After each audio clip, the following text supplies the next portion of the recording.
Hello and welcome. As early as 2026, Western Australians could be flying in an all-electric passenger plane. Aviation startup FlyOneE has signed a deal with Dutch manufacturer Electron.Aero for delivery of 28 5-seater Electron 5 planes. The aircraft will operate on a network that will connect 25 regional airports in WA and create 30 plus point-to-point connections. They intend to resell these aircraft at a price of about $1.6 million each.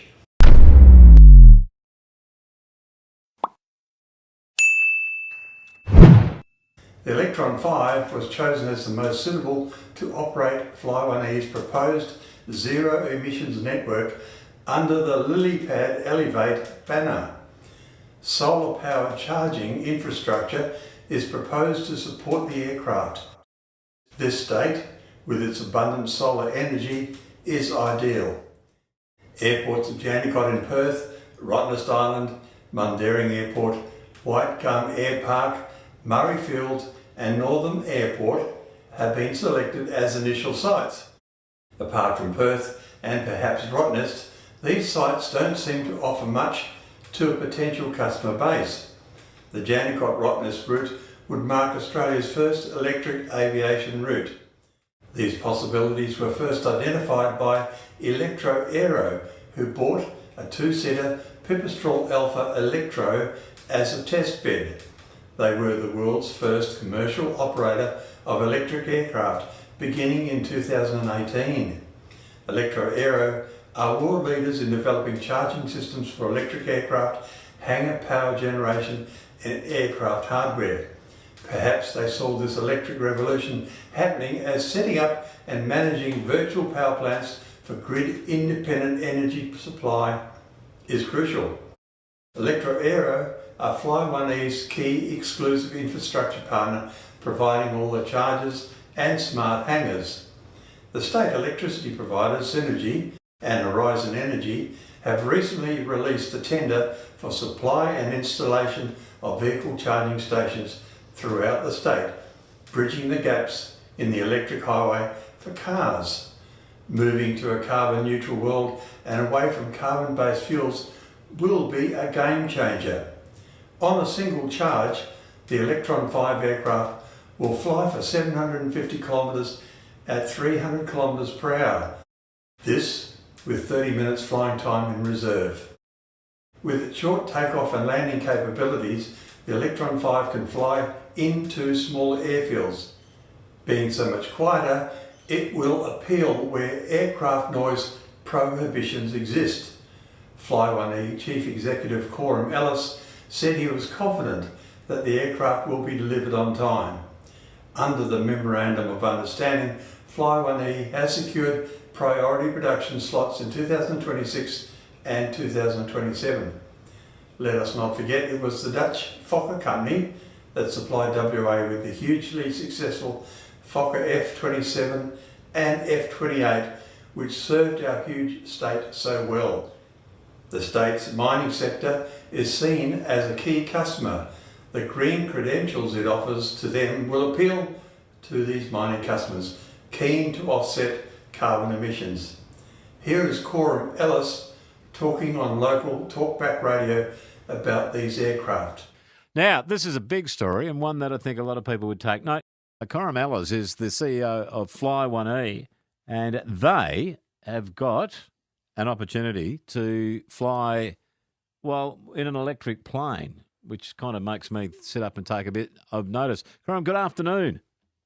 Good afternoon. Tell us about your company.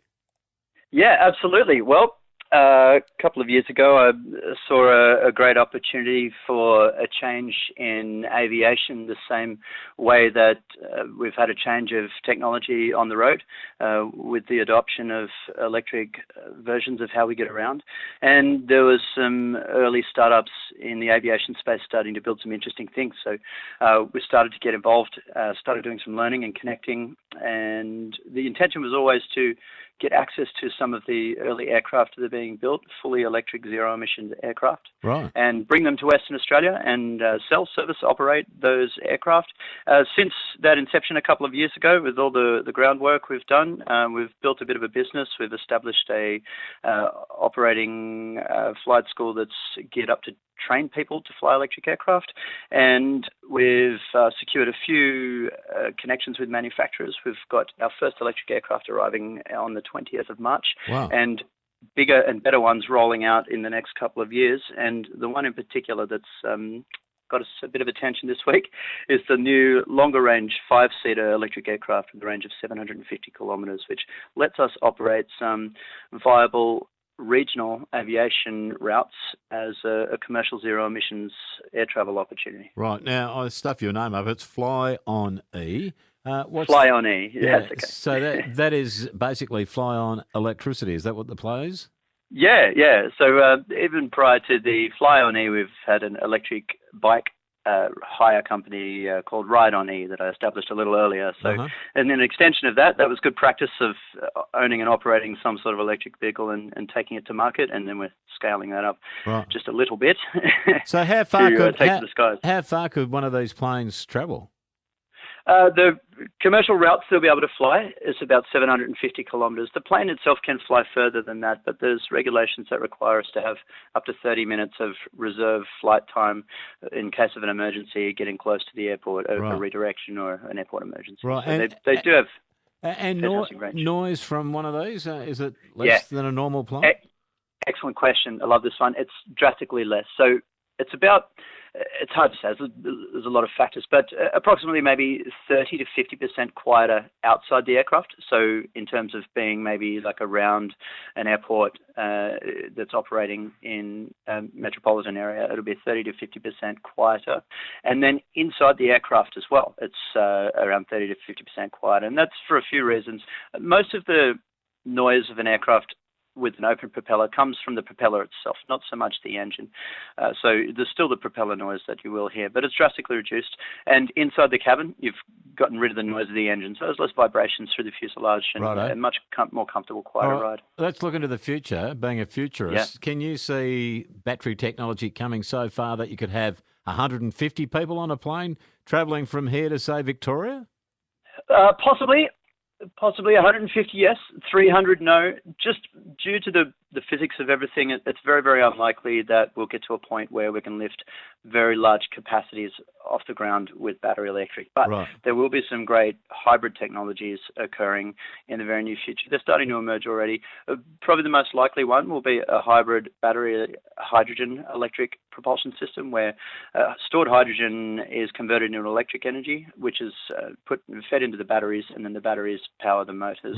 And with that sort of design in a larger airframe, we can experience long ranges, maybe well over 1,000 to 1,500 kilometres in the near future, carrying maybe 8 to 15 people, and then maybe in the long-term future, as that's refined, maybe a 150-seater is not out of reach. Right. Let's say that I flew one of these to Rottnest, as an example. Yes. Would it have enough capacity to take off, set down, take off again and get back here, obviously without having to recharge? But if it did need a recharge, how long would that take?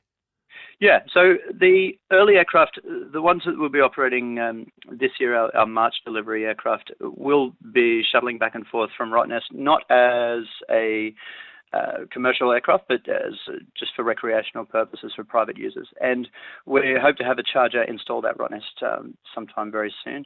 Now, that particular aircraft is a 1-to-1 charge ratio, so 30 minutes of flight time will require 30 minutes of recharge time to fly again. But the longer range one coming in a couple of years, the 5-seater, will shuttle back and forth quite a few times without a problem. Heaven forbid the battery dies whilst you're in the sky. Could it glide? Yeah.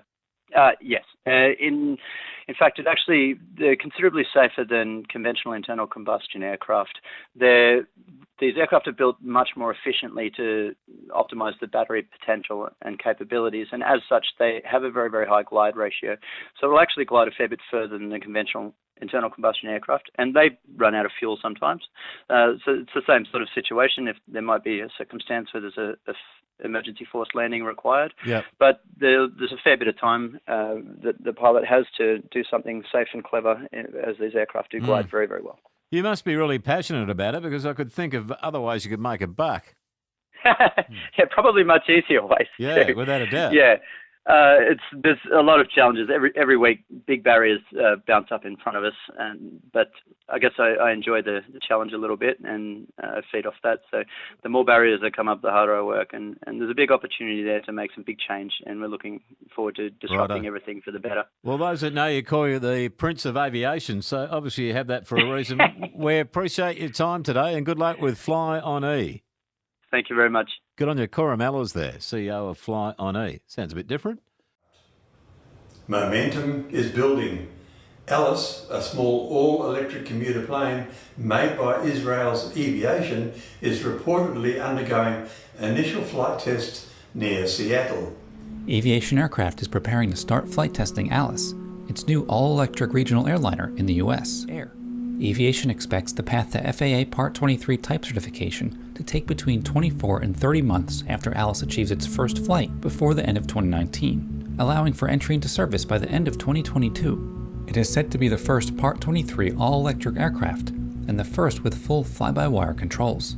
The manufacturer, which says it is fully funded through the start of series production, believes that Alice will clearly establish the business case for using electrically powered aircraft for commercial flights.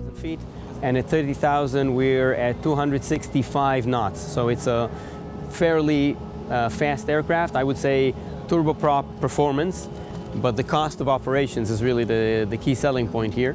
The Alice is about $200 a flight hour in direct operating cost. That includes everything: the battery reserve, energy, whatever consumables you have, the prop reserve, the works, the cost.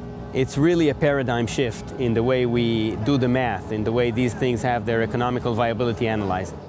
Coram Ellis said Perth made up more than a third of all non-scheduled air traffic in 2019 in Australia, despite making up just 10% of Australia's population. The growing green energy sector from the likes of Fortescue Future Industries offer opportunities. FlyOneE is training pilots on the Pipistrel Alpha Electro in the meantime. Thank you for watching. Please comment, like and subscribe.